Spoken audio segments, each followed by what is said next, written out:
My name is Rachel Powers. I'm a senior in electrical and computer engineering at the University of Arizona, and I worked on the CAT vehicle this summer.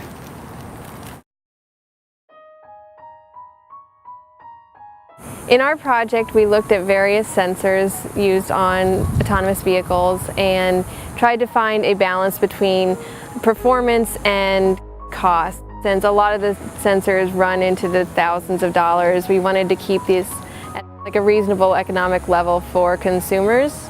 We were trying to find an inexpensive alternative to the Velodyne 64 LiDAR that they use in the CAT vehicle today. We collected all the data using the Velodyne, and we brought it into the lab, and we manipulated some of the points to make them less accurate, and we also removed some points to simulate a lower end model that might not have as many lasers available to it. The data from the Velodyne comes in as a point cloud, so we can see the X, Y, and Z locations of all the laser points. We took those 3D images and we condensed them into a 2D occupancy grid to show what areas were drivable and what areas were not drivable based on the height.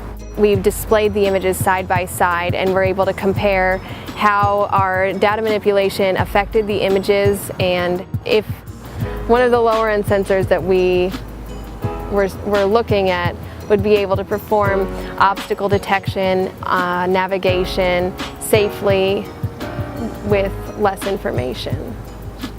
So what we found with the results is that for different driving tasks, we need the sensors to have different accuracy levels so that they can ensure safe driving behavior by the vehicle. For a parking lot setting, you want to make sure that you're constantly updating and you have a lot of points so that if there's some small object that gets introduced to the environment, the car is able to recognize it and drive away from it. In a highway though, we don't need as many points because everybody's going mostly in a straight line. It's a higher speed, but there's not as much change in the environment. We found that for something with half the lasers that we're using currently, it still performed just as well.